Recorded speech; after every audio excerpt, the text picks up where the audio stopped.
Hello everyone, myself Dr. Anindita Rai Choudhury, currently working as an assistant professor in the Department of Computer Science at Sarojini Naidu College for Women, Kolkata, West Bengal.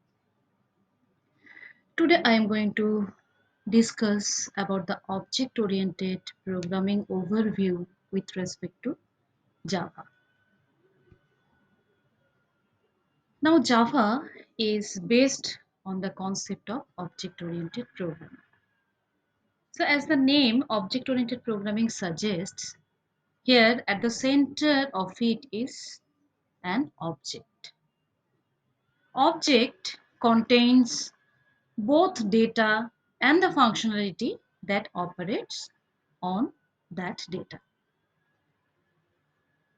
And the main four paradigms, which is actually controlled by the four paradigms, are encapsulation, inheritance, information hiding, and polymorphism.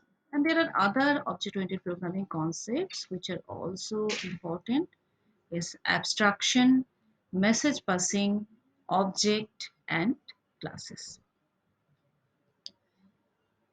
So if we want to explore the word encapsulate, we can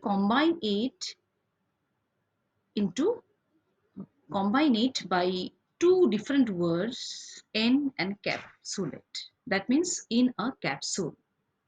So what happens that wrapping up of data and methods in a single unit, which is known or referred as here capsule, is known as encapsulation.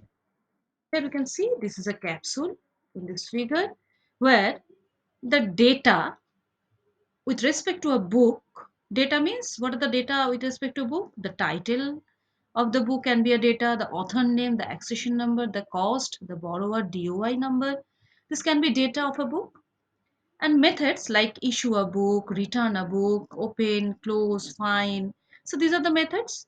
So combining these data and methods into a single unit in a capsule is actually encapsulation. Now what is inheritance? Inheritance in Java is a mechanism in which one object acquires all the properties and behaviors of a parent object. By this object-oriented feature, one class can incorporate the definition of another class by using extends keyword. Now, when you inherit from an existing class, that means you are reusing the methods and the variable names of the parent class. And moreover, you can add new methods and fields in the current class also, which is unique to that current class. The class which inherits the properties of other is known as subclass, also known as derived class and child class. And the class whose properties are inherited is known as superclass, which is also known as base class or parent class. Now this is one example of the same book example I am giving. Here a book can be a textbook, a book can be a reference book.